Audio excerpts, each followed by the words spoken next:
Estamos ao vivo? Estamos ao vivo?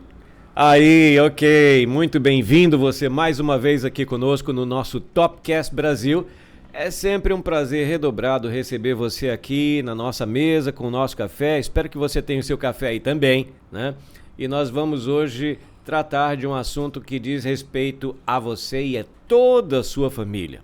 E aos seus amigos, seus parentes, seus vizinhos. Então, se eu fosse você, eu pegava esse aviãozinho aí e começava a mandar aí para todo mundo, porque a nossa convidada de hoje é uma especialista no assunto em que nós vamos tratar. E hoje, como não podia deixar de ser, falando sobre inteligência emocional, vamos falar de inteligência emocional harmonizando a saúde familiar. É isso aí. Você tem família? Claro, todos nós temos família, né? Então, hoje nós vamos estar tratando desse ponto aqui. Mas, se você ainda não nos segue, faz um favor, segue aí o canal, ativa o sininho e você fica ligado assim em todos os episódios aqui do Topcast Brasil. Não perca um, tá bom? E se eu fosse você, eu ia assistir os outros anteriores aí, porque também são muito bons. Você pode tirar aí grandes lições para você. E siga-nos também no Instagram.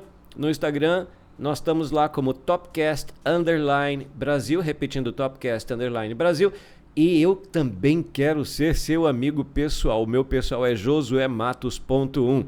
Quer ser meu amigo? Vai lá, josuematos.1. Quero aceitar você aqui como meu amigo, tá bom? Agora, se você estiver no seu carro, não olhe para a tela do seu celular. Aí você faz o seguinte, você põe no Spotify. Vai lá no Spotify, coloca Topcast Brasil e você vai escutando aí o nosso episódio, aprendendo aí essas lições maravilhosas que nós temos aqui. Mas eu preciso agradecer a alguém que nos ajuda a fazer aqui esse programa. Eu quero agradecer especialmente a Alphaterm. A Alphaterm Engenharia de Climatização, ela executa projetos de instalação, manutenção e automação de sistemas de ar-condicionado em grandes empresas, indústrias, shoppings, hospitais, clínicas e inclusive na sua casa. Então faz o seguinte, não esquente a cabeça, chama a Alphaterm, tá bom? No Instagram você vai encontrar Alphaterm_Engenharia. Presta atenção que a Alphaterm é com PH e com TH, tá bom? E você pode chamar também pelo telefone código 98, número 981110990, repetindo 981110990. E eu agradeço também a Bortoleto Perfumes Internacionais, que também nos ajuda a fazer aqui esse programa maravilhoso. Olha, um dia eu creio que a internet ainda vai chegar ao ponto de transmitir para você a fragrância dos perfumes. Assim você poderia experimentar as fragrâncias da Bortoleto, porque é aqui aonde começa a sua experiência olfativa e você precisa ter uma presença marcante. Então, vai lá no Instagram, Bortoleto Oficial SLZ. Bortoleto tem 2 T's, tá bom? Bortoleto Oficial SLZ. Ou, se você quiser saber mais ou quiser ser um distribuidor da Bortoleto, chama no número código 98 985478943. Repetindo, 985478943. É isso aí. Inteligência emocional. Boa saúde mental familiar. Sabe, na busca pela saúde familiar, a inteligência emocional, eu descobri que tem sido o farol que guia as pessoas a alcançar laços resilientes que nutrem o bem-estar duradouro do ser humano e da sua família, né? E hoje a nossa entrevistada, ela foi por 10 anos coordenadora assistencial da clínica Rui Palhano, né? É o Instituto Rui Palhano, é um hospital também. E hoje ela é diretora operacional da clínica e ela tem formação internacional, olha só, formação internacional em educação parental. Ela é Master Coach, ela é Coach Business formada pela Febracis, que é a maior escola de coach do mundo, e ela também é gestora de equipe. E eu tenho a honra de apresentar a vocês minha amiga, doutora Camila Arraes. Doutora Camila, cumprimente os nossos telespectadores e os nossos ouvintes que estão hoje aqui para pegar todas as dicas que você tem para nós. Olá, e sejam todos muito bem-vindos a esse podcast, Topcast Brasil, né? Topcast Brasil. Gostaria de agradecer ao convite, por estar aqui compartilhando um pouco da minha experiência, e para mim é um enorme prazer. É sempre uma grande alegria poder trazer esse tema sobre família, correlacioná-lo à saúde mental, trazer também a minha experiência na área de gestão de equipes, enfim, estou aqui super empolgada para conversarmos e debatermos sobre o assunto. E olha que isso foi um parto, viu, gente? Para eu conseguir trazer a doutora Camila aqui, eu estou há mais de mês aqui aguardando, porque ela sempre muito ocupada, muitos afazeres, também fazendo tudo que ela faz, né? E a responsabilidade no seu trabalho lá na clínica, no instituto onde ela é diretora, realmente, além de ser mãe, esposa, pronto, acabou todo o horário da doutora Camila, mas hoje ela está aqui com a gente e vamos falar sobre harmonizando a saúde mental familiar, né? Então, aí você me pergunta, mas o que isso tem a ver com a inteligência emocional? Bom, em primeiro, eu recebo muito essa pergunta, sabe, Camila? Posso chamá-la de Camila, claro, né? Claro. Eu recebo muito essa pergunta, mas o que vem ser esse negócio de inteligência emocional? E eu sempre gosto de explicar isso aqui para você, que inteligência emocional é uma habilidade que você tem de reconhecer, compreender e gerenciar as suas próprias emoções. Agora, não só reconhecer, gerenciar as suas e conhecer as suas emoções, mas é você também reconhecer, interpretar e influenciar as emoções dos outros. E isso é muito bom quando você precisar ter uma atitude que você precise convencer o seu interlocutor, não é? Então, tendo dito isso, explicado o que é inteligência emocional, Camila, eu pergunto a você, qual a relação entre a inteligência emocional e saúde mental? Então, a relação ela é uma relação muito próxima, ela é uma relação direta, ela é uma relação interdependente, ou seja, ter saúde mental precisa ter também inteligência emocional. Se compreendemos que inteligência emocional é justamente a gestão das emoções, tudo isso vai afetar na saúde mental. Então, quando a gente olha hoje uma pessoa que sofre de transtornos mentais ou não está bem emocionalmente, a gente percebe que tem muitos fatores na inteligência emocional que precisam ser trabalhados. Então, eu digo sempre, é uma relação direta, é uma relação próxima e interdependente. É preciso trabalhar a inteligência emocional, aprimorar a inteligência emocional para conquistar a saúde mental. Então você conquista a saúde mental e você, logicamente, vai conquistar também todos aqueles que estão em sua volta, né? Isso foi um assunto que me chamou muito a atenção, sabe, Camila? Porque eu descobri, através da inteligência emocional, que você pode ter boas colheitas. Por exemplo, quando você chega em algum lugar e você vê uma pessoa ali, carrancuda, cara fechada, lógico, as pessoas elas são colocadas diante de pressões emocionais diariamente, principalmente aquelas que têm um trabalho de uma grande responsabilidade, que não pode errar, não pode tirar o foco. E às vezes você chega com uma pessoa assim, que está ali no seu trabalho e ela está de cara fechada, cara amarrada, você dá um sorriso, dá um bom dia, uma boa tarde, uma boa noite, essa pessoa relaxa. Ela olha para você e ela tem um momento de alívio ali quando ela recebe essa semente de gratidão. Porque quando você agradece, até um cafezinho que você recebe, né? Experimenta fazer isso com o garçom que estiver servindo você. Elogie, né, o trabalho do garçom. Você vai ver que ele vai lhe tratar com maior delicadeza, vai dar mais atenção a você, né? Então, eu pergunto, em cima disso, nós falamos sobre harmonização da saúde familiar. Então, Camila, quais os sinais que uma família pode estar precisando trabalhar a sua inteligência emocional para cuidar dos seus interesses, como a coletividade da família, ou principalmente quando essa família tem alguém que esteja passando por um problema psíquico, né? Alguém que esteja com problemas emocionais, porque para você tratar uma pessoa que está com problemas emocionais, por exemplo, hoje a gente sabe e fala-se que a depressão é o mal do século, né? É um problema que afeta emocionalmente o ser humano e você não pode tratar uma pessoa que está com depressão da mesma forma que você trataria uma pessoa que está normal, em sã consciência. Então você precisa ter a compreensão de tratar de uma forma diferente, de uma forma mais cuidadosa.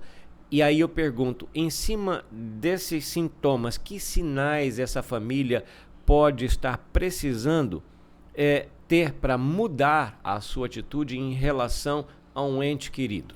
Isso.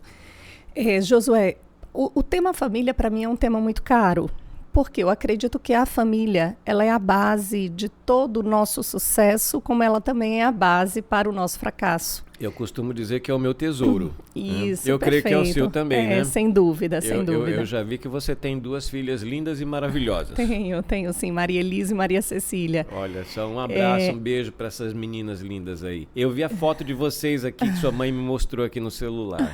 Isso, então, este assunto de família, como eu disse, é um assunto que é muito importante e hoje a ciência está se voltando para esse assunto e de uma forma muito curiosa, de uma forma muito prazerosa também, porque a gente está voltando a olhar para a nossa família como uma fonte inesgotável de saúde.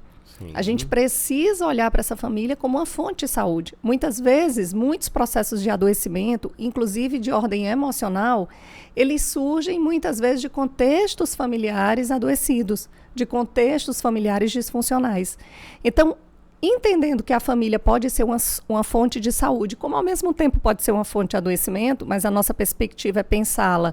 Por isso que a gente luta por harmonizá-la, luta realmente, trabalha diariamente para torná-la funcional, para torná-la um ambiente onde o diálogo aconteça. Então, ela precisa ser uma fonte de saúde. Por isso que a gente se propõe, nós da educação parental, a gente se propõe a munir esse familiar de informações, de técnicas, de formas diferentes de proceder para que a família realmente seja essa fonte de saúde, seja efetivamente isso.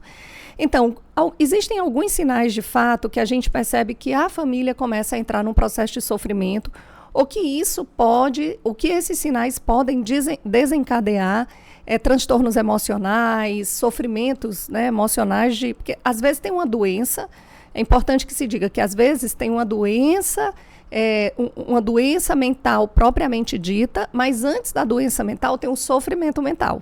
Começa tudo por um sofrimento, por um desgaste, por uma disfunção, até chegar a um diagnóstico. E aí, na educação parental, a gente visa observar a dinâmica dessa família. E o que a gente sempre identifica como sinais? A falta de atenção entre os membros, isso é muito comum. Então, aquele desinteresse pelo outro, pelo que o outro fez durante o dia, compartilhar as experiências um dos outros. Aquela família onde há muitas brigas, onde há muitos desentendimentos. A família também dotada de muita rigidez, ou seja, famílias que não tratam determinados assuntos com flexibilidades que são importantes, não são os excessos, né? Mas a rigidez também ela pode ser prejudicial. Então, famílias que são intolerantes uns aos outros, porque quer impor, um dos membros quer impor o seu jeito de ser, quer impor as suas regras, e é bom só para mim, não é bom para a coletividade familiar. Existem esses sinais, eles são muito importantes e evidentes de que logo vai aparecer uma disfunção, ou já está aparecendo, ou vai haver um transtorno, um sofrimento resultante disso, né?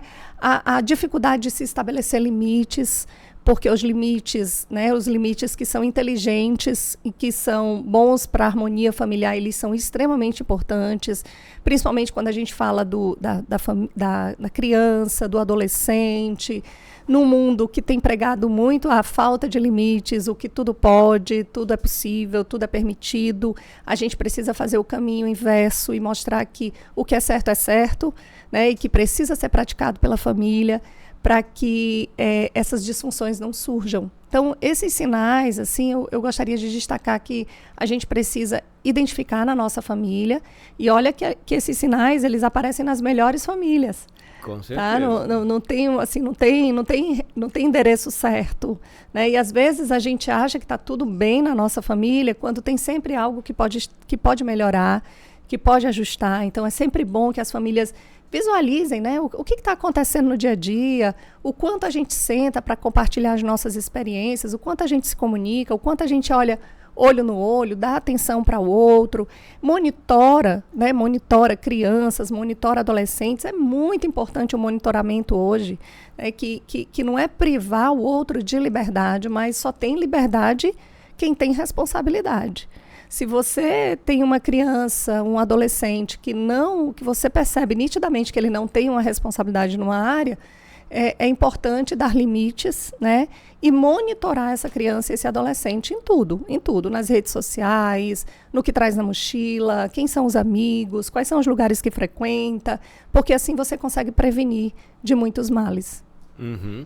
E, com base em tudo isso que você falou, eu até perguntaria o seguinte: como a inteligência emocional ela é aplicada na prática da terapia ocupacional? Eu sei que você hoje é diretora na clínica, lá no instituto onde você trabalha, mas você também dá as suas escapadas para o atendimento clínico, né? Sim, eu sei, porque, na verdade, quem aprendeu a andar de bicicleta nunca deixa de andar de bicicleta, é verdade, né? É verdade. Então, embora você esteja hoje numa posição de direção, mas você também está envolvido ali no atendimento com os pacientes, né? Então, a inteligência emocional aplicada à terapia ocupacional, ela com certeza abrange esses contextos familiares que você está falando aqui. Você está falando muito da educação parental, como envolver a família do paciente.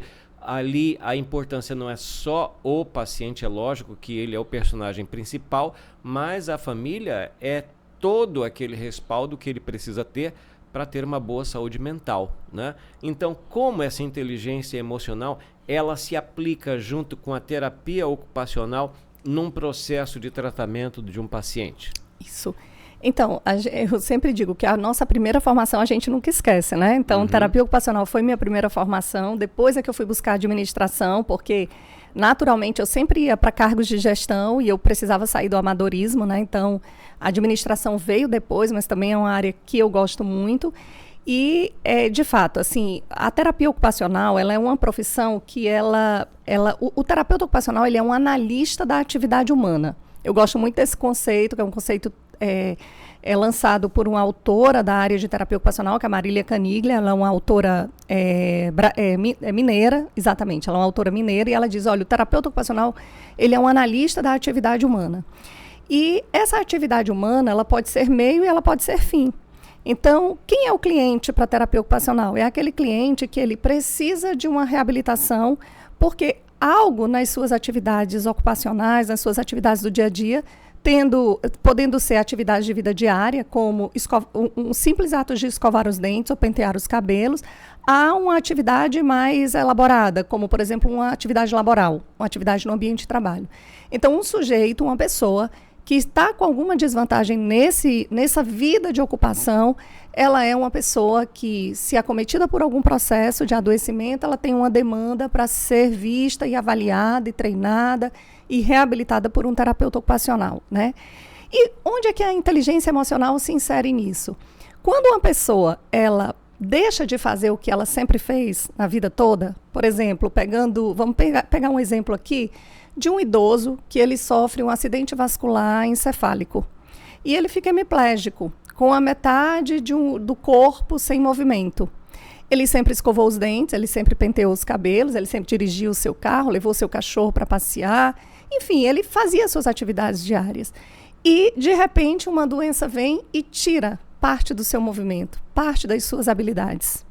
E aí, um médico avalia essa pessoa, conhece essa função do terapeuta ocupacional e diz, olha, para reabilitar para as funções, você precisa de um terapeuta ocupacional. E é aí onde a inteligência emocional entra.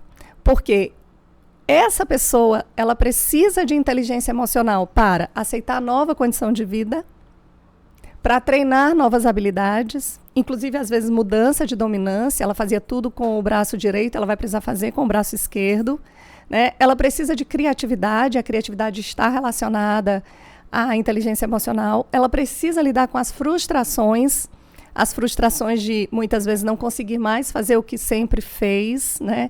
E às vezes vem a rebeldia, vem a retaliação, vem o ressentimento. E tudo isso, a inteligência emocional é quem reúne, reúne numa única panela e faz com que o sujeito realmente consiga munir forças para enfrentar essa problemática, esse processo de adoecimento.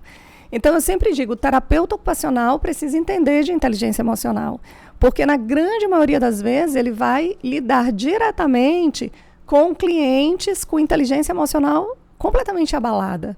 Né? Porque é interessante essa questão da inteligência emocional, porque eu digo sempre assim, inteligência emocional é todo um processo. E a depender da nossa fase de vida, a depender dos estímulos que a gente vive, ela pode sofrer, né, oscilações, alterações. E a gente lida com essas pessoas que estão realmente precisando de um processo de reabilitação, precisando realmente encarar um novo estilo de vida, né, lidar com realidades completamente diferentes. Então, é o público, é uma mãe de uma criança autista, o público de transtornos mentais, pessoas com esquizofrenia, com depressão, com fobias diversas, enfim.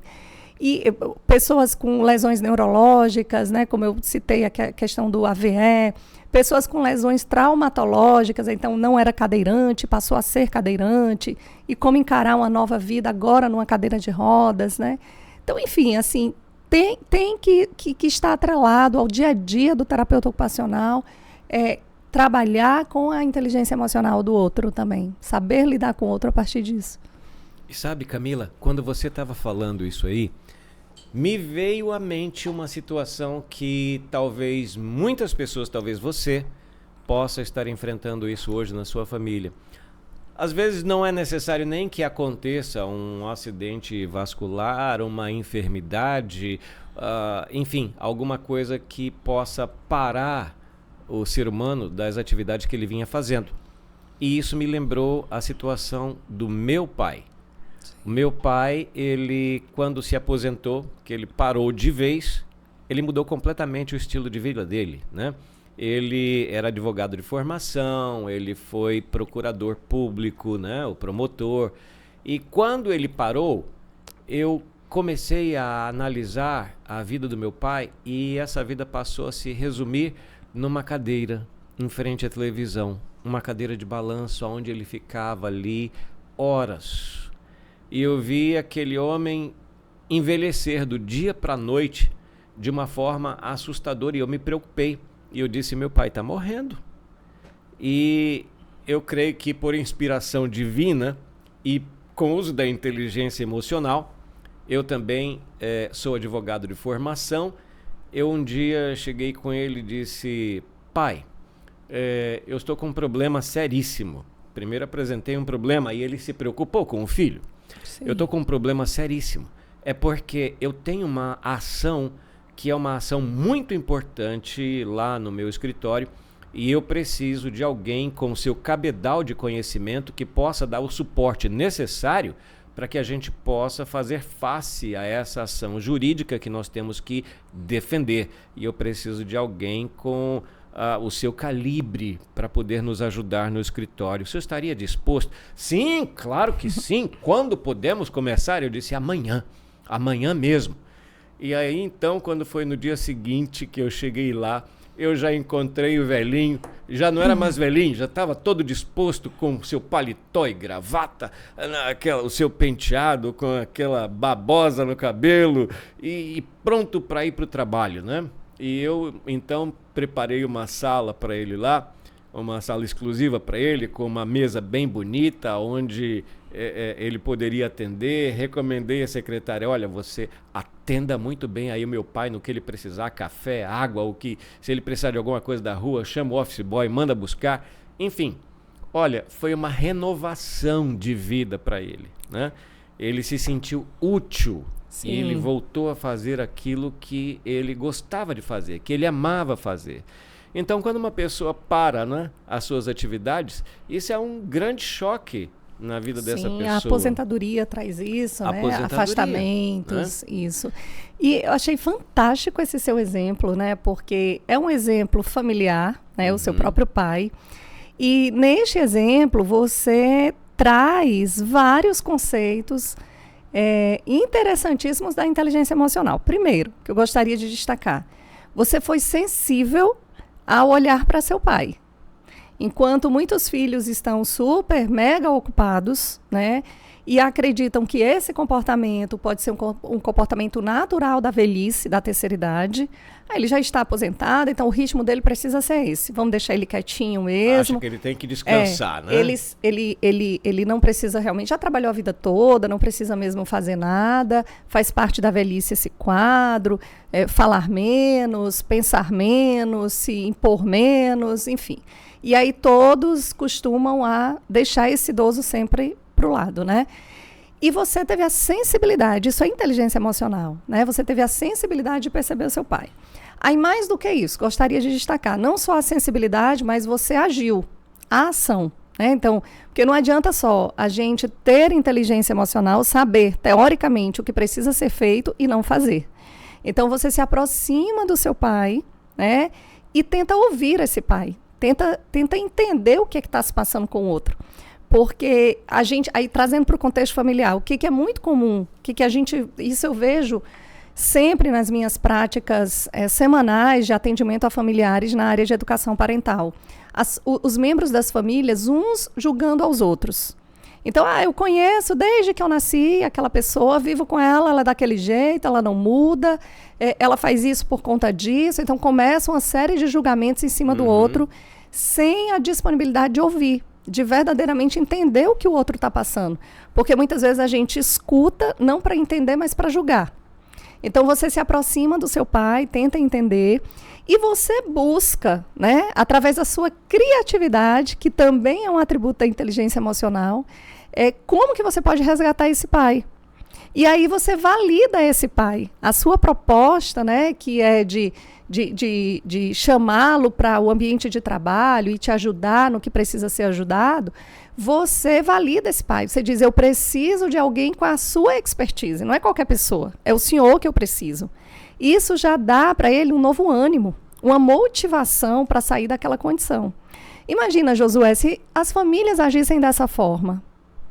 Se em vez do silêncio tivesse o diálogo, se em vez do distanciamento tivesse a aproximação, se em vez da indiferença tivesse a sensibilidade de se aproximar do outro, de ouvir o outro, se em vez da repetição dos mesmos comportamentos existisse a criatividade, né? Vamos mudar o que precisa ser mudado, o que precisa ser transformado. Então você traz um exemplo que foi muito bom, muito oportuno, que foi um exemplo familiar, em que numa ação simples sua você traz vários atributos da inteligência emocional. Então, de fato, a gente precisa reunir esses atributos dentro da nossa família, em prol da nossa família, para que seja sempre uma família funcional. Eu costumo dizer, nos ambientes corporativos, as pessoas usam muito as seguintes explicações. Fulano de tal não está bem, ele deve estar com algum problema pessoal. Mas, olha, ele tem que saber que problema pessoal não se traz para o trabalho. E aí, onde eu ando, eu fico pedindo para as pessoas me explicarem como que elas fazem essa separação. Como que você não leva problema pessoal para o ambiente de trabalho? Se você é um só. Não tem como você entrar ali na porta, né, na porta de entrada do seu ambiente de trabalho e dizer, olha, problemas, fiquem lá atrás, porque agora é hora só de eu trabalhar. Não, é natural do ser humano, está tudo muito junto e misturado. Então, é óbvio que eu vou, às vezes, responder de forma atravessada para um colega de trabalho, eu não vou atender bem a um cliente, eu vou me dispersar, eu vou errar uma tarefa. Por quê? Porque lá no meu ambiente familiar, realmente as coisas não estão como deveriam estar. Né? Existe desarmonia, existe conflito, existe cobrança, existe o apontar de dedos, as críticas. Então, a inteligência emocional é um assunto realmente fundamental em todas as áreas da nossa vida. A gente está discutindo aqui a relação dela com a família, mas ela é importante em absolutamente tudo. Eu Com base nisso, eu quero dar uma dica para você que está conosco aí. Ó, eu aprendi e eu aplico isso na minha vida. Se alguém chega com você e começa a lhe dizer um monte de coisa, impropérios e destratar você, não responda. Não responda. Isso é inteligência emocional. Você fica olhando para a pessoa e num determinado momento, quando ela vê que você não vai reagir, ela para. Ela cala e fica olhando para você, esperando uma reação. E aí então você diz assim, tá tudo bem com você? E quando você diz, tá tudo bem com você, ela vai cair em si, vai dar a volta e vai embora. Porque ela vai ver que quem está desajustado aí é essa pessoa, né? Mas olha, voltando à situação lá do meu pai, eu senti que eu dobrei, talvez, dobrar é a forma de falar, mas eu aumentei os anos de vida dele, né? E vez por outra eu chamava até a minha sala, pai, eu preciso de uma ajuda aqui numa petição, o senhor pode me ajudar a escrever essa petição? E ele sentava e ele começava a ditar. E eu só ia escrevendo no computador. Ele ditando e ele elaborava a petição toda, né? Isso de conhecimento próprio. E quando terminava, eu imprimia, tá aqui a petição. Muito bem. Ele ficava feliz da vida, né? Mas olha, gente, inteligência emocional é agir dessa forma. Você precisa ter isso para ter uma saúde familiar melhor. Na minha casa, por exemplo, a nossa mesa de jantar, ela não é quadrada nem retangular, ela é redonda, para ninguém ficar escondido nos cantos, né? Sim. Ela não tem canto, ela é redonda. E outra coisa, para a mesa de jantar, não vai celular. Ali nós vamos conversar, saber como é que foi seu dia, como é que foi sua semana. Olha, você conhece a história do seu avô, do seu tio, você conhece a história da família, você sabe o que está acontecendo no mundo e assim a gente vai tratando e vai falando e repassando experiências, né? Então, a inteligência emocional, gente, na terapia ocupacional, ela é como uma chave que vai transformar, né, os desafios e oportunidades e fortalecer os laços que unem a inteligência emocional e a terapia ocupacional. Mas, Camila, falando ainda sobre saúde familiar no ambiente hospitalar, quais são os principais obstáculos ou desafios que as famílias enfrentam ao tentar implementar mudanças relacionadas à inteligência emocional no tratamento de pacientes psiquiátricos? Então, eu destacaria o histórico de fazer sempre do mesmo jeito, sabe? Eu acho que romper com isso, então quando você recebe uma família que há anos ela vem agindo da mesma forma, ou seja, distanciamento, indiferença, cobrança, quando você avalia a funcionalidade familiar e percebe esse ponto de um histórico de agir sempre da mesma forma, um hábito já disfuncional, esse, no meu ponto de vista, é o principal obstáculo. É virar a chave, é pensar num novo formato de família, né? E pensar num novo formato de família é difícil. É difícil, porque a mudança para o ser humano, para alguns, né? Tem gente como eu, adora mudança, eu gosto de mudança, sabe? Eu gosto de mudança, eu gosto de mudar os móveis da casa de lugar, eu gosto de fazer novas amizades, eu gosto de novos desafios, eu acho que as mudanças, elas me renovam.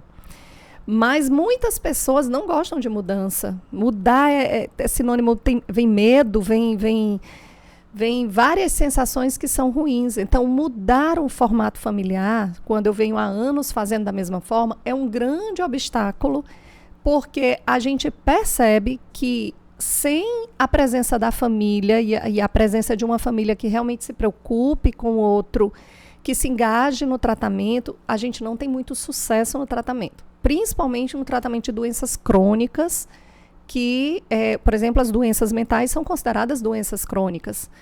Elas são doenças que elas estabilizam por um tempo, daqui a pouco vem uma recaída, vem um episódio de recaída, o sujeito volta a se internar, ou volta a ter crise, enfim. Então, depende de muitos fatores a manutenção da recuperação, seja da dependência química ou de outros transtornos, porque a dependência química também é uma doença tratada dentro da psiquiatria. Então, o principal obstáculo, eu acho que é a dificuldade de romper com um padrão.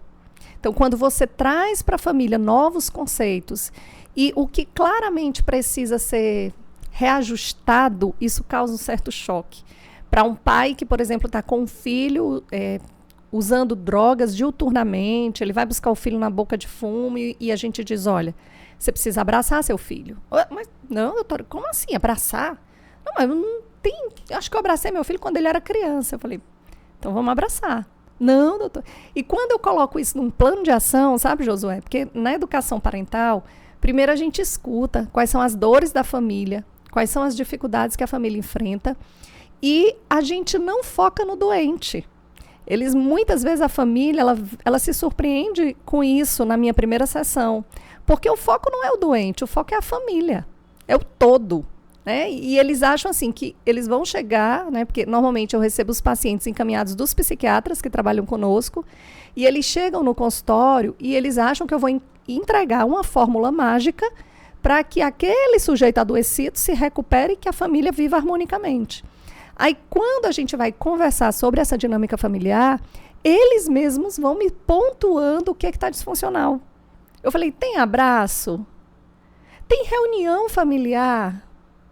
E aqueles eventos de antes, lá do passado, da infância, saíam juntos, iam para a igreja, depois iam ao restaurante, iam visitar o compadre, faziam um passeio no final de semana. Eles existem hoje?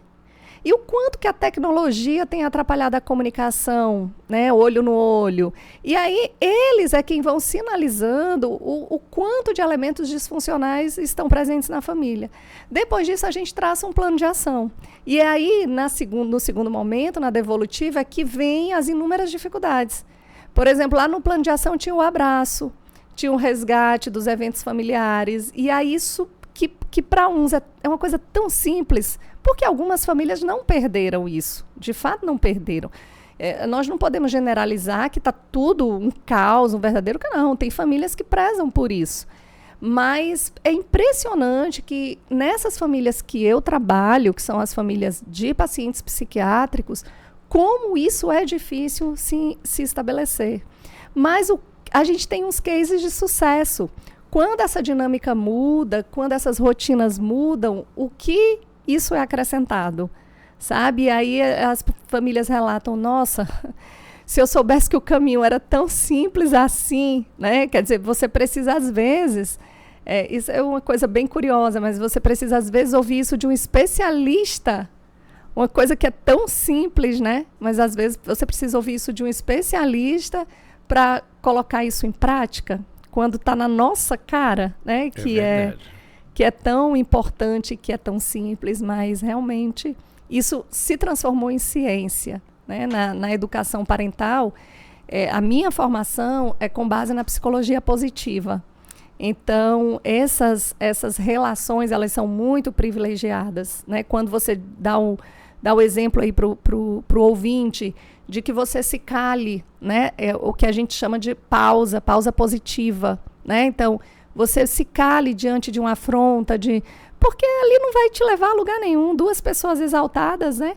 Quem tem mais inteligência emocional consegue fazer isso, o outro lado não consegue. Né? Verdade. E é bem interessante. Ontem eu tive uma situação bem parecida. Eu fui pegar as nossas filhas na escola e quando eu retornei, uma das minhas filhas pediu alguma coisa, né? Numa panificadora. E eu cheguei na padaria e não tinha o que ela pediu.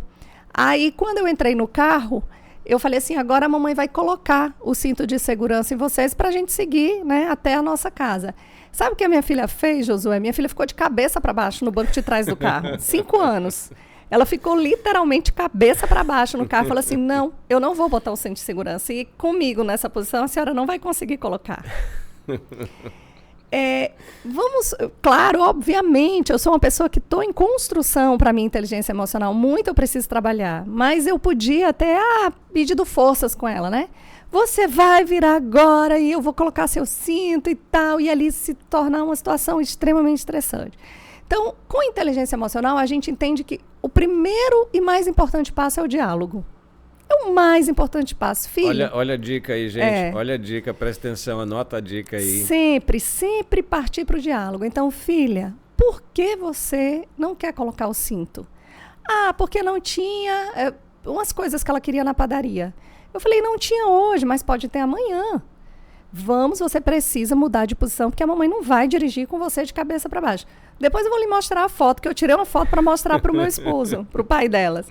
E aí, eu achei muito criativo da cabeça dela ter que ficar de cabeça para baixo para não colocar o cinto. Na cabeça dela, ela imaginou, se eu ficar de cabeça para baixo, é impossível que a mamãe coloque o cinto em mim, né? E aí, eu falei, filha, tudo bem, então nós vamos fazer o seguinte, a regra é, você precisa sair de cinto, e eu não vou abrir mão dessa regra. Então, eu estava apressada para lhe pegar na escola, já lhe peguei na escola. Nós vamos ficar no estacionamento, quando você cansar com a sua posição, e perceber que é importante você colocar o cinto, a mamãe sai no carro. Aí ela falou, mamãe, então a gente vai dormir aqui. Eu falei, não tem problema, a gente avisa pro papai e o papai vem aqui ficar com a gente. Aí desliguei o carro. Gente, essa é uma experiência real de ontem.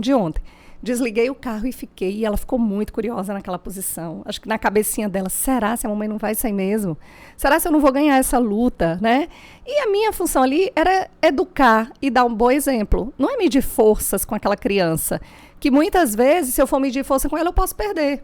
Porque a minha intolerância, né, a minha rigidez vai dizer, enfim, eu vou brigar e muitas vezes eu vou acabar cedendo, porque ela vai permanecer naquela situação. E aí, sem dúvida, o pescoço cansou, né? Ela viu que a mamãe não ia abrir mão. Ela falou, eu acho que eu vou sentar. Eu falei, tudo bem. Então, na hora que você sentar, a mamãe coloca o cinto e a gente segue viagem. E aí, ela cansou, sentou, eu coloquei o cinto e a gente seguiu viagem. Então, 15 minutos, que foram 15 minutos de paz. Onde eu mostrei para ela que é uma regra inviolável, que ela precisa andar de cinto de segurança, ela é uma criança, eu não posso dirigir com ela de cabeça para baixo, que eu sou a mãe, ela precisa seguir o que eu recomendo, né? E sem estresse, sem agressividade, fazendo o que a disciplina positiva me ensinou nessa trajetória de educação parental, né? Que é a pausa positiva. Muitas vezes é importante, quando a gente não está bem, inclusive é importante identificar isso, porque nem sempre eu também tenho esse equilíbrio, mas no momento em que eu percebo um ponto de desequilíbrio, aí vem respiração, distanciamento daquela cena, pensar e tudo para poder agir. É nisso que a inteligência emocional nos ajuda, é isso que eu tento passar também para as famílias, né? Ótimo. Eu gostei muito desse exemplo, porque você foi exatamente em cima ali da educação parental, que nós, pais, temos que compreender que nós temos que amar, educar e dar limites, né? Ou seja, você não vai medir forças ali com o seu filho, mas você vai educar e dar limites. Tudo isso com amor, como acabou acontecendo. Sim. Ela viu que ela não ia vencer aquele embate, não precisou de força nem violência, e ela entendeu que existem regras para tudo, né? Olha, essa questão de inteligência emocional, ela é tão interessante. Inclusive uma coisa aqui que eu preciso traduzir o que a doutora Camila explicou aqui. Ela falou em compadre, né? Ei, deixa eu dizer para você que não sabe, não está acostumado com essa terminologia, né?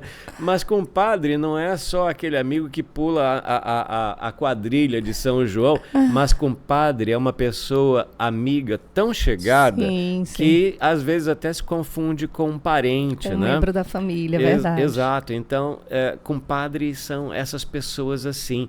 E enquanto você falava, eu pensava na situação do meu pai, e pensei também num episódio, gente, que vocês têm que assistir.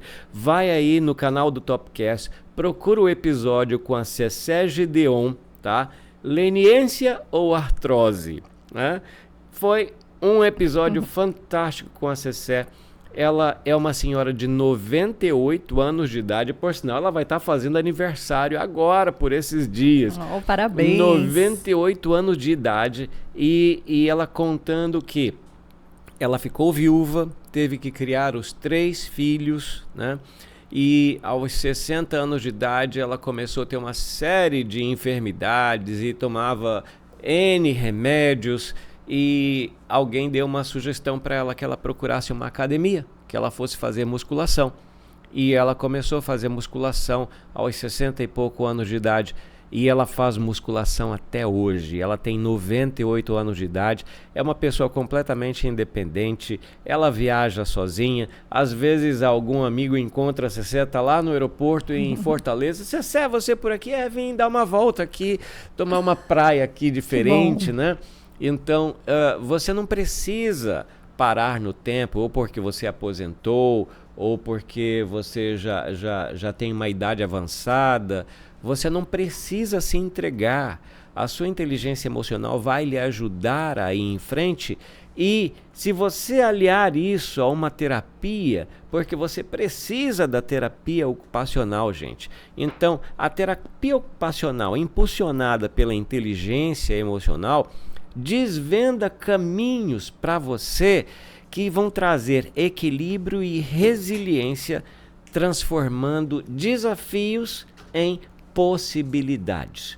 Tudo é possível àquele que crê. E eu sei que você pode gozar de uma vida muito melhor daquela que você tem experimentado até hoje, né? Então, é muito bom o que está acontecendo aqui, porque você está pegando dicas aí sensacionais aqui com a doutora Camila. E, Camila, eu pergunto, quais são os benefícios a longo prazo de você investir na inteligência emocional como uma família? Então, é um futuro promissor, né? É um futuro onde você tem mais segurança, porque você estará com pessoas que você construiu relações de transparência, relações de verdade, relações de respeito, porque numa família disfuncional, isso está sempre ausente. Quando a gente lida, né, no dia a dia com essas pessoas com transtornos mentais, a gente percebe o quanto falta a verdade nas relações. Então, tem sempre uma mentirinha, tem sempre uma historinha para justificar um comportamento que é nocivo naquele momento, para justificar algo que foi desgastante para todo mundo. E a inteligência emocional, quando ela é trabalhada na família, desde a infância, adolescência, ou seja, em todas as fases da vida, você só vai colher bons frutos de um relacionamento familiar extremamente promissor, de uma funcionalidade que vai te ajudar em todas as áreas da sua vida. É isso mesmo. Então, gente, você precisa investir na sua família, invista em você, invista nos seus filhos, invista no relacionamento familiar. Isso é como nós dissemos aqui no começo, é o seu tesouro. Sim, né? sim. É o seu tesouro. Então, olha, eu preciso agradecer mais uma vez aqui aquelas pessoas que nos ajudam, tá? Eu quero agradecer aqui a Bortoleto Perfumes.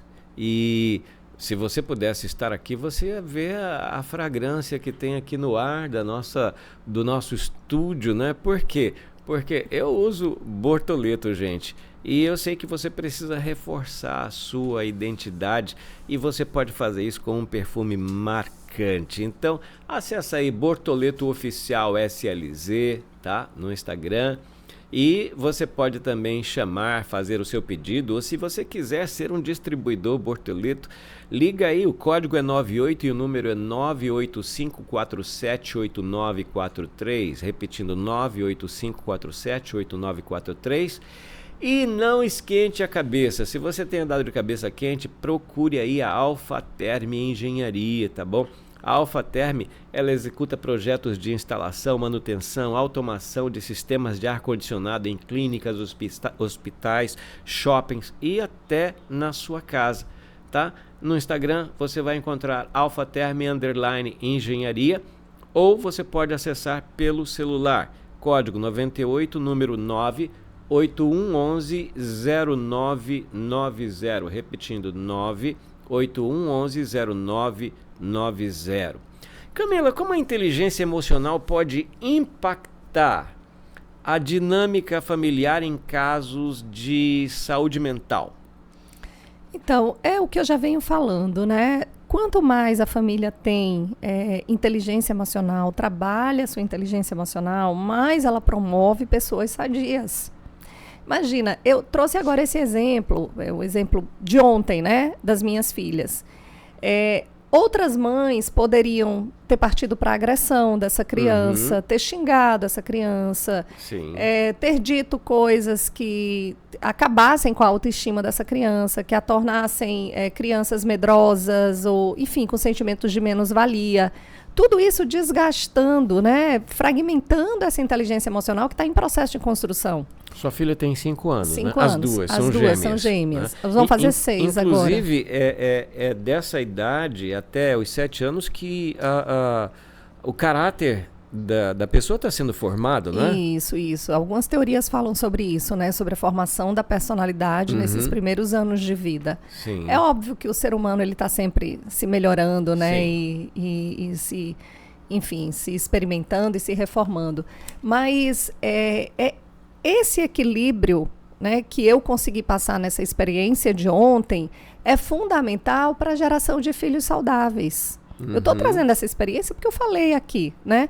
Mas quantas outras experiências os ouvintes aí não devem ter vivido e que, com certeza, isso vai resultar numa família mais saudável, numa prevenção de adoecimento mental, numa prevenção de sofrimento psíquico, né? Porque na ponta, nós trabalhamos, né, com... Eu costumo dizer, o hospital é a alta complexidade, né? Então, a pessoa já passou por vários serviços, ela já foi para as terapias, ela já fez várias coisas e quando ela chega para nós, na internação, ela está em crise. Sim. Então, quando a gente se debruça sobre a história de vida ou sobre a dinâmica familiar dessa pessoa, a gente percebe o quanto faltou de inteligência emocional na condução de várias situações da vida. Então, inteligência emocional dentro da família é promotor de saúde mental. Isso é muito importante a gente destacar. E é interessante que nós, pais, nós estamos o tempo todo pensando no investimento para o nosso filho. Vamos colocar num curso de inglês, vamos colocar num curso de artes marciais, vamos levar para o balé. Enfim, a gente começa a pensar sobre isso, vamos colocar na melhor escola. Mas o quanto que a gente investe na inteligência emocional dos nossos filhos? Quais são os lugares que nós acessamos onde a gente diz assim, ali a inteligência emocional dele está sendo trabalhada? Até na escolha da escola, né? Eu lembro que quando eu fui escolher a escola das nossas filhas, lá atrás, elas começaram a estudar com 2 anos e meio, eu visitei 4 escolas de São Luís, 2 mais distantes da minha casa e 2 mais próximas, né? E eu fui pessoalmente, né? Eu marquei, fiz um contato por e-mail, disse que era mãe de 2 crianças, que queria conhecer a metodologia da escola e que eu gostaria de uma visita, e as escolas são preparadas para isso, elas recebem esses pais, tem todo um portfólio de apresentar. E 2 escolas em São Luís, né, das que eu escolhi, me encantaram com a metodologia. Então, eu optei pela que estava mais perto da minha casa, que era mais funcional para mim, né? Enfim, lidar com crianças, então, criança às vezes atrasa o horário de sair de casa e tal. Então, estar perto de casa era muito bom. Mas eu escolhi essa escola porque ela tem um programa de inteligência emocional em toda a parte do infantil que eu achei fantástico. Enquanto tem outras escolas, por exemplo, tem crianças de outras escolas na idade das minhas filhas que já estão aprendendo a ler. As minhas filhas estão juntando as sílabas, né? Estão num processo de juntar as sílabas. Mas o meu foco não era que elas aprendessem logo a ler. Eu queria essa inteligência emocional, que eu já reforço em casa, mas eu queria um reforço. E aí eu encontrei nessa escola isso.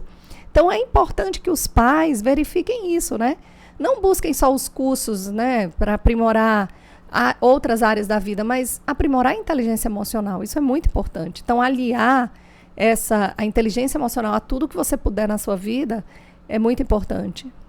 Quando você falou ainda há pouco que você sugeriu ao pai que abraçasse o filho, sim, me lembrou algo. Uma das ferramentas no nosso processo de coaching é o abraço de 40 segundos, né? Sim. Você não faz ideia né, de como um abraço pode curar uma pessoa, pode curar traumas, né? Então, uma das ferramentas no processo de coaching é um abraço de 40 segundos. É você chegar e abraçar essa pessoa. E você já percebeu que tem gente que não sabe abraçar? Você já abraçou uma pessoa que não sabe abraçar? Sim. Eu já abracei. Ela fica querendo se livrar. Meio assim... Não, tá bom, chega, afasta, tá bom. Né? Ela não diz claramente, mas você percebe aquela coisa assim meio sem jeito para abraçar, né? E a gente fala muito isso, né, na sessão. Falei assim, tem que treinar, o abraço tem que treinar. É verdade. Para chegar em 40 segundos, faça um de 2 segundos. Depois vai esticando o tempo, né? Mas tem que treinar, tem que treinar. Mas você sabe, uma experiência positiva do abraço de 40 segundos, eu tratei de uma família como coach, onde a filha tinha a mãe como inimiga, né? E ela estava naquela fase de chegando estava na adolescência, mas ela a cada dia se distanciava mais da mãe, porque o adolescente ele tem seus próprios pensamentos, e ele acha que todo mundo está errado, só ele está certo, e cada vez mais ela se afastava da mãe. Então eu passei isso, né, abraço de 40 segundos. E a mãe passou a abraçar a filha e ela fazia exatamente isso. Não, tá bom, para com isso, que negócio é esse? Hoje as duas são super amigas, elas vão pro shopping juntas, elas viajam só as duas, né? Vão passear as duas. Então realmente mudou o relacionamento delas. O abraço, ele é curador, né? É importante isso, você abraçar seus familiares, seus filhos, seus amigos, valide, né?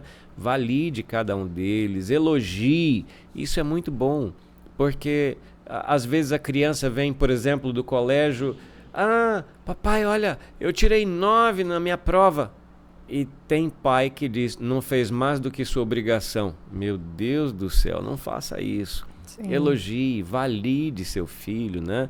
Você vai tirar grandes exemplos disso aí e vai colher frutos lá na frente.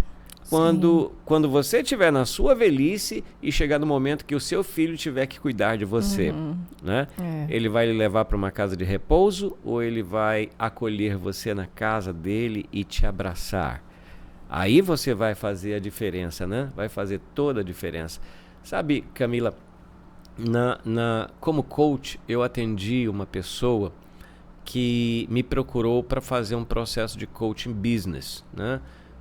Empresário, e tá bom, ok, vamos falar sobre empresa, né? E ao final da primeira sessão, eu percebi que o problema não era a empresa estava indo mal, estava afundando, né? Mas eu percebi que o problema não era a empresa, era a família. E eu disse para essa pessoa, você não precisa de um processo de coaching business, você precisa de um processo de coaching life. É pessoal, é da pessoa que você tem que tratar, e os problemas estão na sua família. E então nós mudamos para um processo de coaching pessoal e começamos a então ver várias coisas que estavam desajustadas na família. Feito o alinhamento, que a família se encontra, a vida familiar melhorou, a vida conjugal melhorou, a vida como pai melhorou, e a vida empresarial, por incrível que pareça, mudou e a escala começou a subir, né? Então, às vezes você está enfrentando problemas, não sabe o porquê. O problema está lá no seu casamento, o problema está lá no relacionamento com o seu filho. E às vezes um abraço cura tudo isso, né? Mas, doutora Camila, na sua função como gestora, ou seja, a senhora também é gestora, né? Além de terapeuta ocupacional, na sua experiência com a gestão de equipes, como é que isso pode contribuir para a promoção da inteligência emocional na família dos pacientes? Como é que você lida isso com a sua equipe? Então, todas as equipes, elas precisam saber lidar com as famílias, né? Em qualquer hospital, qualquer lugar que você trabalhe, você vai lidar com o paciente e algum membro da família. Sempre. É difícil você lidar exclusivamente com aquele paciente. Surge um familiar, enfim, nem que seja distante, mas surge. E a inteligência emocional, quando a gente trabalha a inteligência emocional nos membros da equipe, esses membros se tornam mais aptos e mais preparados para lidar com as famílias. Porque as famílias muitas vezes são codependentes, né? Trazendo aqui para o âmbito da psiquiatria, da saúde mental, esse termo de codependência, ele percorre muito, né, nos vários diagnósticos psiquiátricos, porque você tem uma pessoa dependente de alguma substância ou dependente de alguma coisa, e você tem um familiar que é o cuidador, que se torna um codependente. Então, ele acaba assumindo, muitas vezes, os mesmos comportamentos, as mesmas disfunções daquele que ele cuida. E aí, o profissional de saúde, ele precisa entender esses fenômenos, para que ele possa oferecer o melhor para o paciente e para a família. Né, fazendo as melhores orientações, entendendo muitas vezes momentos de conflitos. Às vezes a gente vai entrar num apartamento hospitalar de um paciente para atender e ele está ali discutindo, lavando roupa suja, discutindo com a família. Né? E aí você vai ser o mediador daquele conflito. Porque você não vai dizer, peraí, terminem de brigar e eu volto já. Né? Você, naquele momento, vai ser um mediador de conflitos e você precisa saber, né, de inteligência emocional. No hospital, a gente tem um programa chamado Programa de Bem com a Vida. O nome desse programa é porque a gente entende, né, e principalmente eu como coach, a gente entende que é uma grande engrenagem. Né? A vida é essa grande roda e a gente precisa cuidar de cada uma das áreas. Então, o Programa de Bem com a Vida é de bem com a vida em todas as suas áreas. Né? Então, a gente desenvolve as nossas lideranças, desenvolve as nossas equipes na área da inteligência emocional para que elas tenham habilidade para lidar com o outro. E favorecer esses relacionamentos familiares, favorecer o melhor relacionamento possível, ou seja, famílias funcionais. Né? Será que você poderia compartilhar conosco uma experiência, um exemplo de sucesso aonde a aplicação da inteligência emocional aliado à terapia melhorou significativamente o estado de saúde familiar de um paciente? Me conta uma história de sucesso. São muitas, na verdade. Graças a Deus a gente tem... Quando a gente começa a envolver, sabe, Josué, a inteligência emocional é uma ferramenta muito poderosa. Né? E eu costumo sempre dizer no início da sessão, eu falo, você está disposto? Porque a mim cabe 50% e a você cabe os outros 50%. Então, o que depender de mim, eu vou te entregar os 50% para você caminhar, mas você precisa fazer a sua parte, né? E aí vem o plano de ação, né? Então, a pessoa sai com um plano de ação e quando retorna, ele precisa dizer, isso aqui eu consegui fazer, doutor, isso aqui eu não consegui fazer, isso aqui eu fiz parcialmente, isso aqui eu não fiz. E aí gera o segundo plano de ação. Mas todas as ações do plano de ação, elas apontam para a inteligência emocional. Porque a gente sabe que precisa trabalhar a inteligência emocional das pessoas para que elas tenham sucesso em qualquer área da vida. Como elas me procuram por causa das disfunções familiares, porque estão cansadas, não sabem mais como lidar com um paciente, com um familiar adoecido, uma doença crônica. Eu vou trazer um case de pouco tempo. Um jovem, né, que ele tem um pai usuário de substâncias psicoativas, o pai dele é usuário de álcool e cocaína. Os dois são profissionais da área da saúde, inclusive têm a mesma formação. O pai dele é um empresário no ramo. E ele, em função do uso excessivo do álcool e da cocaína do pai, ele começou a tomar a frente nos negócios. Mas os negócios não iam bem. Por quê? Porque o pai estava cometendo vários excessos e jogando dinheiro fora.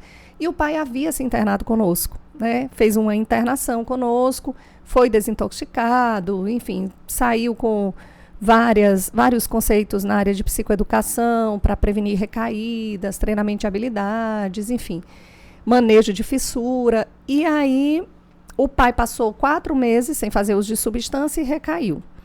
Quando o pai recaiu, ele me ligou, dizendo que ia acionar um resgate psiquiátrico para internar o pai involuntariamente, porque ele já tinha dito isso para o pai, olha, se o senhor recair, eu vou lhe internar à força, porque existe uma lei, a Lei 10.216/2001, que é uma lei que ela valida esse tipo de internação. A família ela tem esse poder de internar um paciente de forma involuntária. É diferente da internação compulsória. A compulsória é aquela que é determinada pela justiça. A involuntária é uma prerrogativa da família. A família pode ir lá e aí passa por uma avaliação médica. O médico diz, não, ok, o paciente está sem crítica e tudo, vamos internar involuntariamente. E nessa internação involuntária, a gente precisa comunicar ao Ministério Público, né? A lei diz que a gente precisa comunicar ao MP num prazo de até 72 horas da internação. E aí ele diz, se o senhor recair, eu vou lhe internar contra a sua vontade. Primeira vez o pai quis ir, reconheceu que, enfim. E aí ele internou. Quando ele internou, ele no telefone, ele me ligou dizendo, olha, doutora Camila, eu estou indo, eu vou levar meu pai, e aí de forma voluntária, estou chamando resgate psiquiátrico. E esse jovem, um adulto jovem, um homem de 38 anos, casado, com filhos, ele estava num estresse tão grande, assim, ele estava a ponto de explodir se não já tivesse explodido. Eu falei, fulano, você precisa cuidar de você também. Seu pai, tudo bem, ele vai receber os cuidados do hospital, mas e você? Você está cuidando de você? Aí ele, olha, eu só vou cuidar, só tenho condição de cuidar de mim se meu pai me internar e tal, e estava muito eufórico e muito desgastante, né, a situação. E aí o psiquiatra, no dia, era uma internação, dia de domingo, eu nem estava lá trabalhando, e o psiquiatra fez a admissão e viu o estresse dele. E falou assim, fulano, por que você não faz umas sessões de educação parental? Eu acho que você anda muito... Tem algumas coisas da dependência química que você precisa compreender, porque ainda tem isso, Josué. Nesse universo da psiquiatria, as pessoas compreendem muito pouco do diagnóstico, entendeu? E isso causa um desgaste muito grande para a família. Então, elas compreendem pouco da depressão, elas compreendem pouco da esquizofrenia, elas não sabem o que é uma dependência química, elas acham que o sujeito recai porque ele não tem força de vontade, ou porque ele é um irresponsável, ou porque, enfim, a depressão ela tenta suicídio porque é frescura, é fraca, enfim, as pessoas não entendem o diagnóstico em si e acabam não ajudando, porque se entendessem, ajudariam até mais. E aí eu atendi esse filho, né? E aí nessa ida dele, foi mais ou menos como o exemplo que eu dei. As pessoas que são encaminhadas para mim, elas não sabem o que é educação parental. Ela fala assim, às vezes elas juntam o termo educação parental, educação de família. E acham, né? Mas elas, no fundo, elas querem que eu apresente uma fórmula para tratar e resolver o problema do outro, que é o familiar dele que está internado com a gente. E aí, quando eu comecei a voltar à sessão para ele, eu comecei isso. O que você sabe sobre a dependência de seu pai? Me explica, me diz o que você sabe. Pode dizer o que você sabe. Eu sei que é isso, eu sei que é isso. Eu digo, vamos botar, vamos escrever. E aí ele foi colocando. Eu digo, agora a gente vai entender o que é verdade e o que é mito. E eu vou te dizer o que é mito e por que é mito. E aí já começa a acessar um outro nível de consciência sobre a doença, né? Falou, olha, você só tem condição de cuidar do seu pai se você estiver bem. Se você começar a cuidar de você. Aí a vida dele estava completamente disfuncional, ociosidade, estresse na família, então sem cuidar dos filhos, a esposa queixava. A primeira sessão a esposa foi até com ele. Eu gosto muito de atender as famílias em grupo também, sabe? Eu gosto muito do parecer do outro, ali eu já às vezes já identifico algum conflito. Enfim, eu tenho sessões estruturadas para a família também, de 2 até 4 membros, né? E aí a esposa disse que ele nunca mais tinha ido buscar o filho no futebol, que a filha não sei... E começa, né? Uma série de disfunções. E aí a gente começa a fazer o percurso que é da inteligência emocional. Então, cuidar de si mesmo, ser mais tolerante, ser mais paciente, não gritar, não ofender, não julgar, né? Ter flexibilidade. E aí a gente começa a tratar esses conceitos da inteligência emocional. O respeito pelo outro. E aí, quando a gente faz um plano de ação, que ele começa a perceber isso e praticar isso, as coisas começam a mudar. Eu sei que na terceira sessão, a gente estruturou um processo de 5 sessões, e na terceira sessão, eles tinham feito uma viagem para Fortaleza.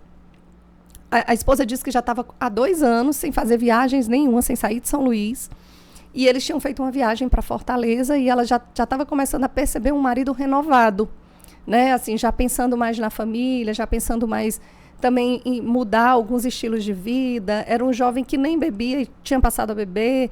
E eu mostrei que o comportamento que ele estava condenando no pai, ele estava começando a assumir também, né? Por rebeldia e tal.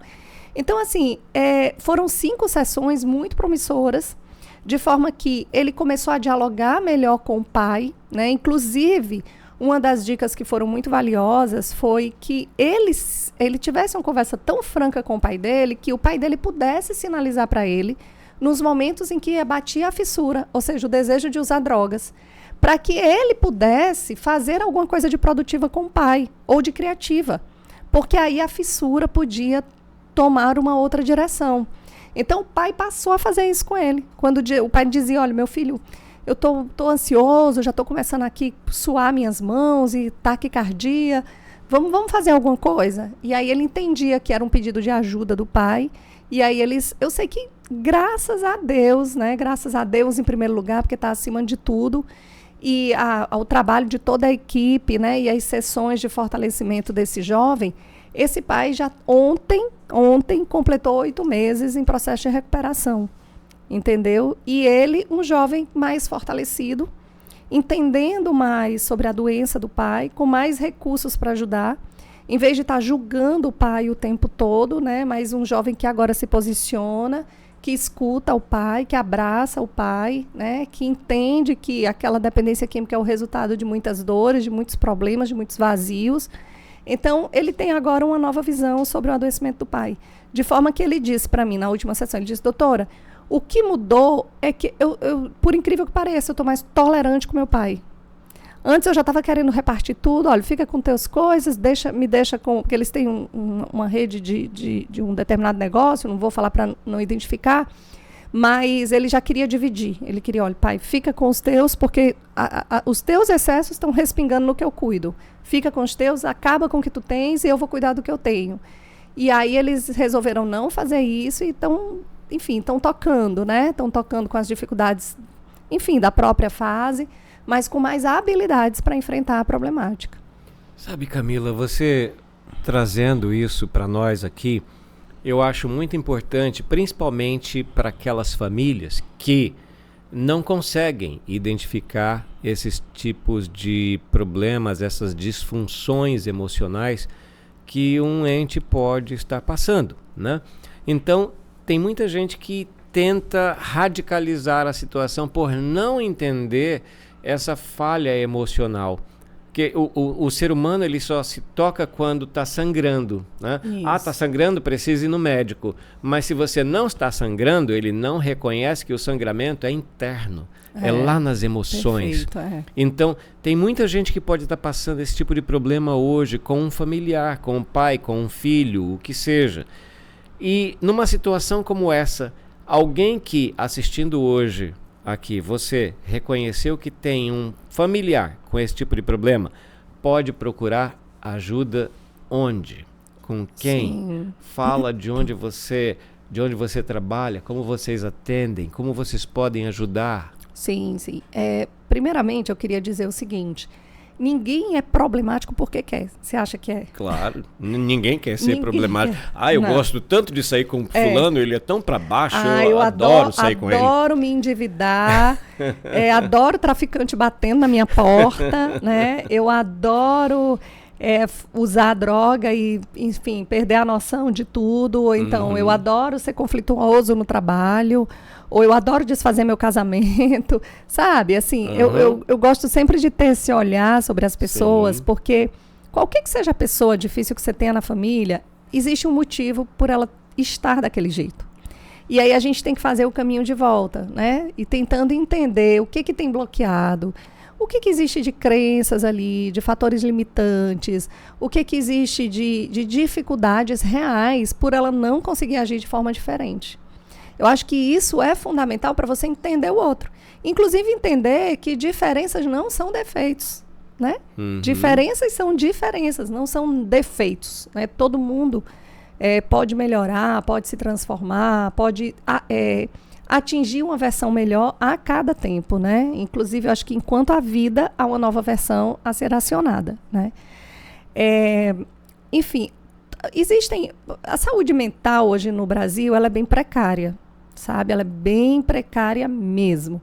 Eu nem vou entrar, que aí seria um outro momento aqui, mas o Brasil ele travou uma luta antimanicomial muito forte lá no passado, né, que gerou um debate muito grande em torno das hospitalizações dos manicômios, né, porque realmente eram lugares onde as pessoas eram depositadas e esquecidas, né? Então, o transtorno mental naquela época era algo que, se hoje ainda é um grande desafio e as pessoas ainda não sabem muito sobre a causa, sobre a etiologia dos transtornos mentais, imagina há muitos anos atrás. Né? Então, haviam muitas especulações, enfim. E aí, como a ciência não sabia tratar essas pessoas, as pessoas eram depositadas em hospitais, em manicômios, e isso gerou que, não só aqui no Brasil, mas na Europa, que foi pioneira, mas no mundo todo, essa luta antimanicomial.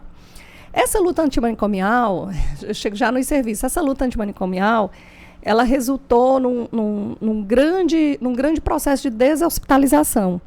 E aí, a política dos governos, de um tempo para cá, e principalmente do atual governo, é uma política de deshospitalização. Ou seja, não há investimento em hospitais. O que há é investimentos em centros de atendimento. Hoje a gente tem os CAPs, Centros de Atenção Psicossocial, né? Só que, por um lado, foi uma luta, né, é chamado luta antimanicomial no processo histórico. Por um lado, é uma luta bastante válida, porque desinstitucionalizou muita gente e combatia realmente o preconceito e tudo, mas, por outro lado, gerou um desserviço, porque a psiquiatria ficou solta. Então, hoje, ou a pessoa tem acesso ao serviço público, que é extremamente precário, ou a pessoa tem acesso ao serviço privado, que é extremamente caro. Por exemplo, o Instituto Rui Palhano, ele é um serviço totalmente privado. Totalmente privado. Então, quem tem acesso, quem tem plano de saúde, que é caro, um plano de saúde hoje em dia, ou quem paga particular. Como que você consegue, né, manter, só se você tiver muito dinheiro, mas como que você consegue manter um tratamento de uma doença crônica, ou seja, que tem vários episódios de recaída, doenças que, em geral, não tem cura, né, mas tem o que a gente fala em recuperação, não em cura, propriamente dita, a não ser que seja um episódio agudo, mas quando ela entra no patamar de doença crônica, você tem que ficar o tempo todo em tratamento. Como que você vai financiar isso? Né? De um jovem, né? Enfim, de um adolescente, de um adulto jovem, se você não tem dinheiro. Aí você fica à mercê do serviço público. Serviço público hoje, a assistência à saúde mental está centralizada nos CAPs, que são os Centros de Atenção Psicossocial, com pouquíssimas vagas e pouquíssimas estruturas de funcionamento. Né? Então, a estrutura de funcionamento também é muito precária. É o que a população tem, infelizmente, mas não traz o resultado necessário. Então, as pessoas, se você está em processo de sofrimento psíquico hoje, né, o que fazer? Eu acho que você tem que buscar uma rede de apoio. Né? Não é só um serviço especializado de saúde mental, mas uma rede. Né? Primeiro, você pode procurar assistência especializada de um profissional da saúde, de um médico. Em geral, é o médico psiquiatra que atende esse tipo de demanda, né? Mas procure observar quais são os dispositivos sociais que você pode se ancorar, que podem melhorar a tua saúde mental. Como, por exemplo, Josué, os trabalhos que as igrejas fazem. As igrejas fazem um trabalho que a gente chama de protetor. Né? É um trabalho protetor, é um trabalho promotor também de saúde mental. Quando você melhora a sua espiritualidade, quando você é bem recebido num grupo, você é acolhido, você encontra espaço para que te escutem. Né? Então, a igreja ela também faz um trabalho terapêutico muito importante. Né? Sem querer comparar a igreja com profissionais de saúde, são linhas diferentes, mas que têm resultados muito bons e muito parecidos, né? Resultados que vão realmente impactar a saúde mental. Então, assim, nós, o Instituto Rui Palhano, nós somos uma rede de assistência, então a gente tem desde o ambulatório, que são as consultas, né, com psiquiatras, com psicólogos, com terapeutas ocupacionais, a única educadora parental sou eu, né? Mas temos também um regime de hospital-dia. O que é o regime de hospital-dia? É aquele que o paciente ele não deseja ficar numa internação integral, então ele fica numa internação dia. Enfim, varia os dias da semana, o tempo também. Tem gente que passa só amanhã, tem gente que passa amanhã e tarde, mas o serviço se encerra às 5 horas da tarde. Então, 5 horas da tarde ele volta ao convívio familiar, ele pode fazer regime de hospital-dia e trabalhar ao mesmo tempo. O médico emite um relatório que ele precisa, principalmente, isso se aplica muito à dependência química. Eles trabalham, voltam ao trabalho e no outro dia eles estão no hospital-dia com a gente. Então, frequentam o hospital-dias, por exemplo, terças e quintas e trabalham os outros dias na semana. E a internação que a gente chama de integral. Esse é o serviço de alta complexidade, ou seja, é a ponta, né? Quando o paciente está em crise mesmo, que realmente precisa de uma hospitalização. que não consegue, aquele transtorno, aquela crise não consegue ser manejada em casa. Olha só. Gente, quanta dica aqui maravilhosa, né? Que você precisa despertar, às vezes, para problemas que você não conhece. Aquilo que eu falei ainda agora. Ah, não está sangrando, não sei, então não precisa. Claro Sim. que precisa de atenção. E aí é quando a inteligência emocional aliada à terapia ocupacional vai dar luz, vai trazer luz ao caminho que faz com que você possa enfrentar e superar esses desafios que você possa estar enfrentando até no seio da sua família. São desafios emocionais, mas através do cuidado e guiando cada passo, com certeza a terapia ocupacional e a inteligência emocional vão levar você a uma plenitude e a uma boa saúde mental. Sabe, Camila, o tempo passa rápido. Você nem percebeu, né? Mas que bom, né? A gente tratou muitos assuntos a gente aqui, né? A gente pode até estender e fazer um segundo episódio qualquer dia desse, sim, quando você sim, tiver tempo na sua agenda, e a gente falar mais sobre isso, né? Sim. Mas antes da gente encerrar, eu preciso mais uma vez agradecer aqueles que nos ajudam a fazer esse programa. Eu quero agradecer a Alpha Term Engenharia, que é uma empresa que executa projetos de instalação, manutenção e automação de sistemas de ar-condicionado, climatização em clínicas, hospitais, shoppings, né? E você pode encontrar a Alpha Term na internet, no Instagram, como alphaterm_engenharia. Ou você pode entrar em contato com eles através do telefone 981 11 0990. Repetindo, 981 11 0990. E também eu quero agradecer a Bortoleto Perfumes, né? Bortoleto, ele traz perfumes internacionais, fragrâncias importadas, é onde nasce uma nova experiência olfativa. Você precisa renovar e reformar a sua identidade pessoal? Usa um perfume da Bortoleto. Você quer ser um distribuidor, quer adquirir perfumes? Vai lá em Bortoleto Oficial SLZ no Instagram, ou você pode chamar através do celular código 98, número 985478943. Repetindo, 985478943. E sabe de uma coisa? A Bortoleto pediu para eu entregar para você um perfume. Olha, que legal, olha só, obrigada. chegando para você um perfume da Bortoleto aqui, né? Eu espero que você goste. Que é um legal. perfume feminino, porque eles têm linhas masculina e feminina, além Sim. de outros produtos de beleza, né? Mas eu quero agradecer aos nossos patrocinadores e principalmente a você, Camila, que esteve conosco aqui durante esse tempo, a agradecer pelas orientações, as instruções que você trouxe de tão grande valia para nós. E eu quero, mais uma vez, reforçar com você. Se ainda não segue o nosso canal, vai lá, ou não tem certeza se está seguindo, vai lá, clica em inscrever e ativa o sininho para que você não possa perder nenhum episódio. Que delícia. Bom? Uma delícia. Eu já senti daqui, muito bom. Então, vai lá, segue o nosso canal, ative o sininho, tá bom? Segue também no Instagram, Topcast_Brasil, e no meu pessoal, josuematos.1. Eu aguardo você, o teu convite, vamos ser amigos.